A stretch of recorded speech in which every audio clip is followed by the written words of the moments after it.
A Twinkl original, Saving Easter. For as long as anyone can remember, children have been waking up to find eggs on Easter morning. Most eggs are now chocolate, but they used to be hen or duck eggs, painted with bright, beautiful patterns. No matter what kind of egg, they are all delivered by the Easter Bunny. She spends all year getting ready for this egg-tastic morning. This is the story of how one year the Easter Bunny had to learn to trust others to help her save Easter. The first daffodils had started to appear when the Easter Bunny started to get ready. She made her plan, working out just how long they would take to paint. She knew she had to get started straight away. Just as she had finished writing her plans, an envelope was slipped under the door to her workshop. She opened it quickly and read the note inside. The Hen House, Cluck Cluck Lane, Yokesbury, F11 YER. Dear Easter Bunny, we are exhausted and need a break. We are heading off on holiday and we'll see you in the summer. Have an excellent Easter. Love, the chickens. This was a disaster. Without the chickens, there would be no eggs. No eggs meant no Easter egg hunts, and no Easter egg hunts means lots of unhappy children. The day would be ruined.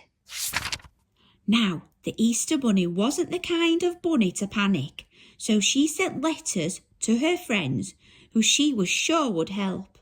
The next day, her luck still didn't improve. The rabbits who helped to make her paintbrushes using the fur from their coats had a terrible case of bunny measles. They were all wrapped up tight in bed, drinking chamomile tea and eating carrot soup. Even the moles who dug the tunnels she used to deliver her eggs were nowhere to be found. The Easter Bunny had no idea what she was going to do. She had no eggs, no brushes, and no way to deliver any eggs, even if she did manage to make them. There would be no Easter this year, she thought to herself, and a large tear ran slowly down her furry cheek. A loud knock made her jump, and she made her way to the door. When she opened it, she couldn't believe her eyes. Outside were all the animals she had been warned about. Sly foxes, thieving badgers, and the gossiping geese. "Can we come in?" said one of the foxes gently. "No, of course you can't," shouted the Easter Bunny. "Leave me alone." "But we heard you needed help," honked one of the geese. "You want to help me?" the Easter Bunny said, puzzled. "Yes, we want to save Easter," said the fox. "Please don't think that all foxes are sly and mean. Trust me, I can help you." "We know that you need eggs because the chickens have gone away. Just give us a chance," squawked the geese. "Our paws are yours.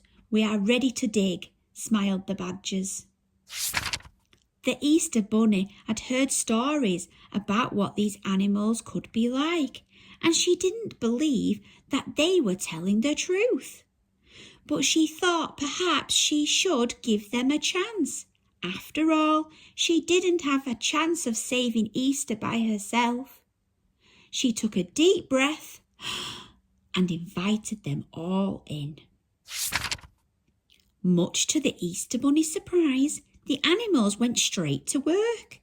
The geese laid eggs, morning, noon and night, until there were enough eggs for every child to have one. The foxes used hair from their brushy tails to make the finest brushes in the land for the Easter Bunny.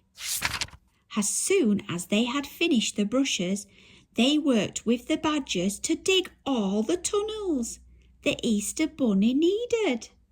With the eggs laid and the tunnels dug, everyone began to paint.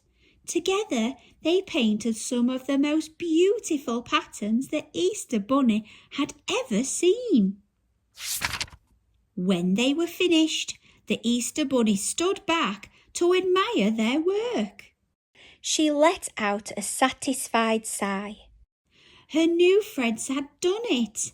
They had saved Easter. As Easter morning arrived, the eggs were collected together and the Easter Bunny delivered them to all the boys and girls, who were delighted. The chickens returned just like they said they would, but the Easter Bunny knew that if they ever needed a break again, she had some new, unlikely friends who she could rely on.